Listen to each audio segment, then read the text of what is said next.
Everybody, welcome to our second teaching video where we introduce the concepts that we'll be talking about and using in our writing seminars. So this week, the topic is introductions. I apologize in advance for the Halloween design. I started working on this a while ago, and now it feels silly. Moving on. Before we can discuss what makes a good introduction, we should go over the basics of argument, because we haven't talked about argument yet. We've only talked about paper organization. So what's an argument? An argument is a debatable main claim backed up by analysis. What do I mean by debatable? Don't just tell us what's already in the prompt. We don't want to hear a general given statement that nobody could disagree with. Sometimes people think that the best thing they can write in paper is a general statement no one can disagree with because then they're right. But the thing is, we're not looking for right answers. We are looking for convincing arguments, which means a specific claim that your reader can disagree with. If they disagree with you at the beginning, your goal is to convince them throughout the paper to realize that you're right and agree with you instead. In order to do that, though, the claim has to be debatable. And what do I mean by a main claim? A main claim is a central idea that your whole paper builds up to proving right, one piece at a time. It is a lot like a point organizationally. A claim is a lot like a point, but we're really talking about how it functions within the argument rather than how it functions within the paragraph or the paper. So that's why we use a different term. A claim is also a thesis. That's another term for it. All right, so should I just argue that main claim the whole time and state it in every paragraph? No, that would get very redundant and would feel poorly organized because of that redundancy, but it would also not really further your argument because you're just saying the same thing over and over again. Instead, you should break that main claim down into different subclaims that each address a different piece of that larger argument. Then you can give each subclaim a paragraph, and then they'll work together. One subclaim building out of another subclaim, building out of a first subclaim, so that by the time you get to that last subclaim, you've worked through all of the different angles of your larger claim. And by the time you reach your conclusion, you've argued your whole main claim, just one piece at a time.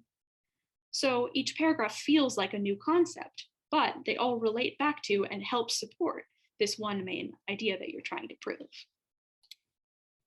But what does this have to do with introductions? Your reader will expect you to introduce this argument in the introduction. If you only say what you're actually trying to prove later in the paper, it will feel like it's come out of left field and your reader will be confused. So you should always state what you're claiming in your paragraph. You don't have to have like in your introductory paragraph. Sometimes in the higher levels of academic humanities, you'll see papers with long 2 or 3 paragraph introductions or whole introductory sections, and they won't have the standard like little thesis statement at the end that is expected in a lot of high school level papers. So not all papers have a single introductory paragraph, and not all papers clearly state their thesis, but it is definitely helpful to your reader when you do, and especially in the setting of a short paper, like the ones that you're writing in this class, which are relatively short. Your introduction should also be relatively short. Just one paragraph is enough to introduce what you've got going on in these papers. And so it's very helpful to state what you're actually talking about so that your reader knows going in what you'll be arguing and how each of these pieces fits together. Or at least that these pieces will fit together. This is always easier to do once you know for sure what you've written about. So many writers go back to rework their introductions after they've finished their conclusions because the writing process naturally involves coming up with new ideas on the spot and realizing things about the text that you hadn't previously thought of. So by the time you're done writing your paper, your thesis can look a lot different from what you had in mind when you first started drafting. So it's always a good idea to go back and ensure that those line up. All right, what's in an introduction? I get that it has some statement that introduces my argument, but what else does it do? The introduction doesn't just tell you what the paper's about, it also tells you why that matters. How does it do that? What makes an argument compelling? What makes it feel like the claim you're making matters?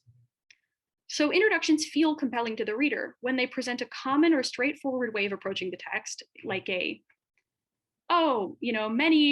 many people interpret this story in this way, like just a standard approach.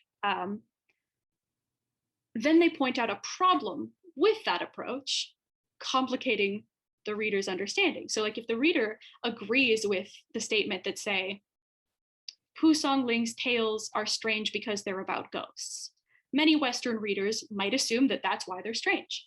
Then if you point out the problem with that, which is ghosts were a normal spiritual and literary a normal thing to write about and think about in the time, context, and culture in which Pu Songling was writing, and that's not what actually makes the story strange, your reader will go, oh no, I misinterpreted that. There's a problem with my understanding of this text. And they'll turn to you and read the rest of your introduction and say, does this author pose a solution to this problem? If that's not what's strange about this text, then what is strange about this text?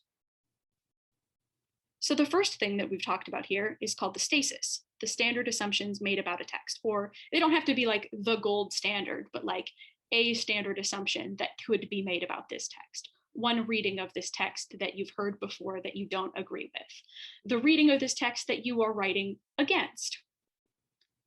That's the status quo or the stasis. Then when you point out something about something missing from that standard approach, or something unknown about the text, or compare it to a new text it's never been juxtaposed with before, you can destabilize that stasis by pointing out that it is an incomplete or flawed understanding of the text. Next, you state consequences for that destabilization. You say, and here's why that matters. If you think about the text only in this way, you miss out on this information, and that means you miss out on understanding how this information is key to the way the text operates, whatever you want to say about the text. These consequences turn that destabilization into a real problem for the reader. And that gives you an opportunity, because that problem is a problem your argument can solve. So when you state your thesis or your main claim, you're proposing a solution to the reader's problem, a way to get from a flawed understanding of the text to a stronger, better understanding of the text that you feel is the right one. That gives you the chance to make your argument really convincing. Okay, what does that actually look like?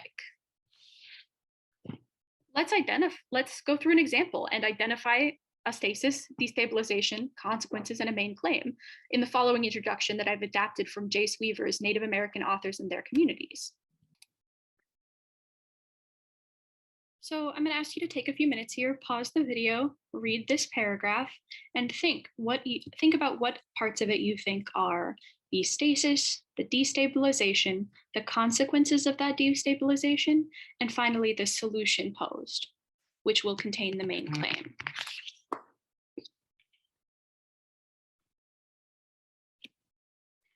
All right, welcome back, everybody.